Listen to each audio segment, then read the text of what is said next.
All right, everybody, we are live. Welcome to the PT on Ice Daily Show. My name is Jessi Witherington. I am here with you on this Clinical Tuesday to discuss what comes after manipulation.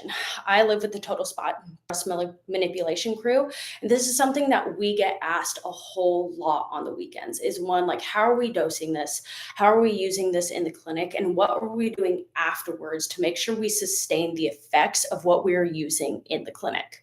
So, the answer that I'm going to give you that all of us hate, but don't worry, I'll give you a framework and how to work through that, is it depends. So, what does it depend on? If you've been to any ICE course, you know that we operate with the SINS model. So, severity, irritability, nature, stage, stability. And how you use this and what you do after performing manipulation with your client depends on that SINS model. When we were talking about this, I really want to focus on one, irritability, stage, and also severity. So, in general, we tend to see people with acute neck, acute low back pain, and they are oftentimes pretty high severity, meaning their daily functions are affected by what is going on, and high irritability, meaning that it takes very little to flare them up and a lot to calm them down.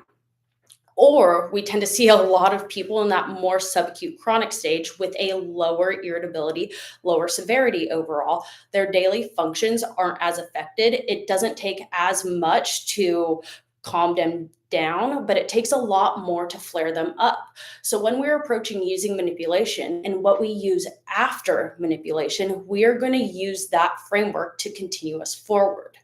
When we were talking about acute neck pain, acute back pain, we know that's where manipulation tends to have its most powerful effects. With our Tim Flim low back pain CPR, we know that in that CPR, symptoms less than 16 days that is in that CPR and where people tend to do better with manipulation. When we're talking about the cervical spine, symptoms less than 38 days is in that CPR, and that's where we tend to see better effects with manipulation. So we have our most powerful effects using manipulation in that acute stage. And branching into that, oftentimes people come into the clinic. I see this a lot of times with my CrossFitters, with my moms who are breastfeeding. They will come in and having had an episode happen the day before. So very acute, very flared up, meaning they're having trouble turning their heads, picking up their baby, picking up anything from the floor. And oftentimes I see it with like an increase in volume in handstand push-ups. Maybe they've done too much. They slept wrong after a night of having to wake up and breastfeed their baby, too much deadlift volume, or they picked up their kid wrong. So their neck or their back is fairly flared up. Now they're having trouble checking their mirrors in their car. They're having trouble getting in and out of bed. They're having trouble getting in and out of their car. So it's affecting their daily life functions. And oftentimes these people don't have an easing factor. So they live at a baseline level of pain.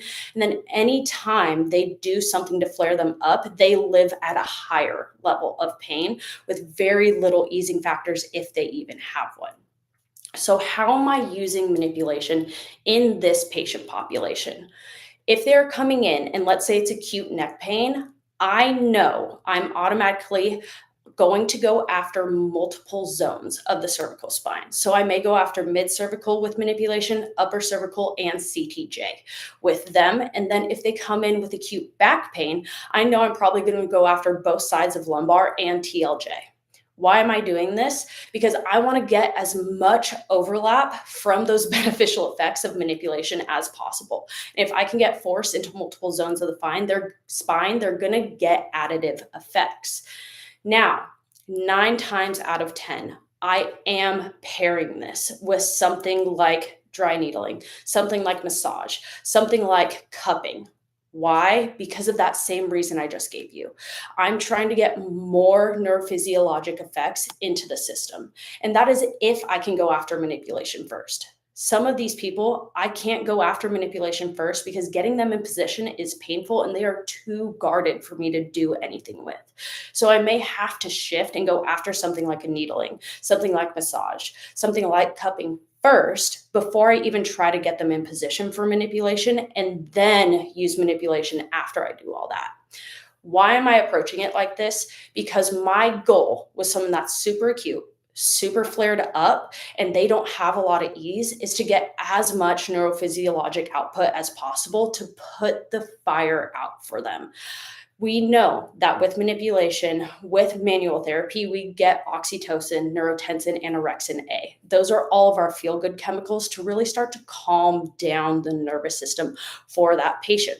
And I know if they come in and they're super flared up, there's no reason for me to run 50 tests and measures anyway, because none of those tests and measures are probably going to be valuable after the first one. So I'm going after a compounding effect of neurophysiologic effects when I am seeing that highly irritable, high severity patient, and I will probably see that patient multiple times in a given week. Now, what about that chronic, that more low severity patient that comes in where it takes a whole lot to flare them up and doesn't take a lot to calm them down? First, I'm asking myself, is this person appropriate for manipulation? Oftentimes, we may go right to loading.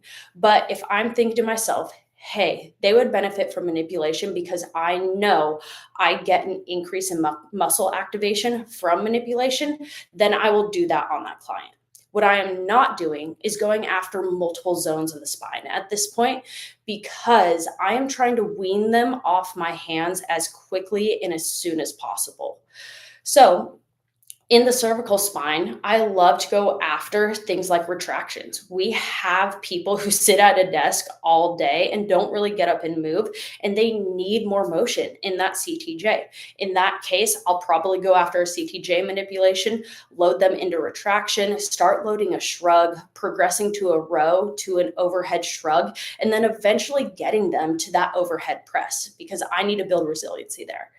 In the person that has more of that chronic, low severity, low irritability, low back pain, I'll probably go after one zone of the spine, that be TLJ or lumbar, probably not doing both with that client. And then we'll start things like bare minimum suitcase Palloff press, starting with a reverse plank, getting them going into Jefferson curls, into reverse hypers, and then eventually loading them into the deadlift. Because I know I need to keep that muscle activation up. I need to get them stronger against the things that they're doing to cause their familiar symptoms. And why am I doing it like this, team? Because at the end of the day, all roads lead to load. This is something you have heard us say in ICE multiple times over. The effects of manipulation are transient, so they don't hang around for a long period of time. Fritz looked at in 2011, we know that multifidus following manipulation stays active for about a week. We also know that we get increases in TA and oblique activation, but there was no time frame as to know how long those stayed active for. And we know from Dunning in 2009, we get increased deep neck flexor activation and increases in biceps brachii activation when we manipulate the cervical spine. But again, there's no known duration for that. We just know that following manipulation, there is immediate uptick in both of those things. So why not use that window that we create with manipulation to load them and make sure that they sustain those effects after manipulation?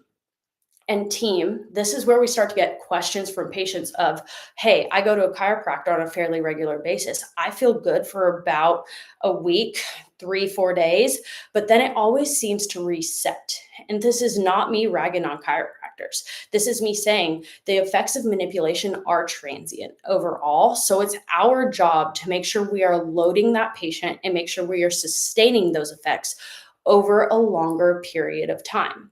People often ask, how do I dose manipulation in the clinic? I base it off of the SINS model. What is their severity? What is their irritability? Do they need it? Is it appropriate for the client that is in front of me? And as long as that answer is yes, I will use that with that client. But what I am not doing is every single time the person comes in performing manipulation just because I feel I need to, or the client feels they are dependent on it at that point. I am looking at, is there change? Are they getting better between session with their subjective comparable measures? And if they're appropriate, sure, I will manipulate them in the clinic. I love doing that. But have they been doing their exercises between session in order to sustain that change over time? So At the end of the day, the acute high irritability client looks very similar to that lower irritability chronic client. We are ending both of those roads with loading given the zone at which they are having issues with. So, team, how are we using manipulation in clinic? One, it's dependent on the sins. What is their severity? What is their irritability? Where are they sitting at duration wise? First, in that acute high irritability client, we need to put the fire out. We have to calm them down, one, in order to figure out what is going on, but also to get them back to their daily life functions without any impairments. So, that is that acute low irritability client. Then we load them once we get that fire put out. In that chronic, that lower irritability client, is manipulation beneficial for them? If that answer is yes, we are manipulating and loading them straight out the gates. If the answer is load, we're jumping straight to load. So, team, this is how we are using manipulation in the clinic. And I hope this helps you dose it, use it, and answer any questions your clients may have when you explain this to them and talk about this intervention with them on a daily basis. Thank you all for joining me this Clinical Tuesday. I hope you all have a wonderful day in clinic and a wonderful rest of your week.